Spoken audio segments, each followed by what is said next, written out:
কুরবানি কাদের উপর ওয়াজিব নয়? ঈদুল আজহা আসলেই চারদিকে কুরবানির প্রস্তুতি শুরু হয়। কেউ গরু কিনছে, কেউ ছাগল। কিন্তু অনেকের মনেই একটি প্রশ্ন থাকে, যদি সামর্থ্য না থাকে? সব মুসলমানের উপর কি কুরবানি ওয়াজিব? না, ইসলাম কাউকে কষ্টে ফেলতে চায় না। আজ আমরা জানব কাদের উপর কুরবানি ওয়াজিব নয়। আসসালামু আলাইকুম।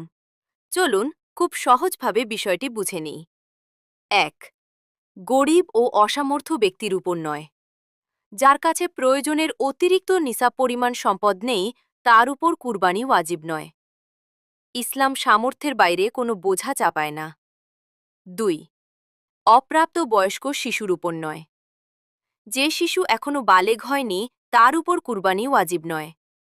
তবে বাবা মা চাইলে সন্তানের পক্ষ থেকে নফল কুরবানি দিতে পারেন। ৩. মানসিক ভারসাম্যহীন ব্যক্তির উপর নয়। যার জ্ঞান বুদ্ধি ঠিক নেই বা মানসিকভাবে অসুস্থ, তার উপর শরীয়তের অনেক বিধানের মতো কুরবানিও ওয়াজিব নয়। ৪. মুসাফির ব্যক্তির উপর নয়। অনেক আলেমের মতে যে ব্যক্তি সফরে আছে বা মুসাফির অবস্থায় রয়েছে, তার উপর কুরবানি ওয়াজিব নয়। ৫. ঋণে জর্জরিত ব্যক্তির উপর নয়। যদি কারো এমন ঋণ থাকে যা পরিশোধ করার পর তার কাছে নিসাব পরিমাণ সম্পদ অবশিষ্ট থাকে না, তাহলে তার উপর কুরবানি ওয়াজিব হবে না। ৬.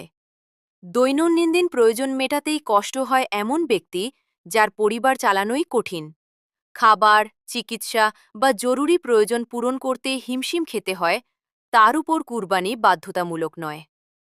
মনে রাখবেন, আল্লাহ তাআলা মানুষের তাকওয়া দেখেন, টাকার পরিমাণ নয়।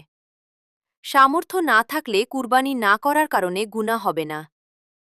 ইসলাম সহজ ও রহমতের দিন। এখানে কারো উপর জুলুম করে ইবাদত চাপিয়ে দেওয়া হয় না, তাই অন্যকে দেখে কষ্ট পাবেন না। আল্লাহ যখন সামর্থ্য দিবেন, তখন আনন্দের সাথে কুরবানি করবেন ইনশাআল্লাহ। আল্লাহ আমাদের সবাইকে হালাল রুজি ও কবুল হওয়ার মতো আমল করার তৌফিক দান করুন। আমিন।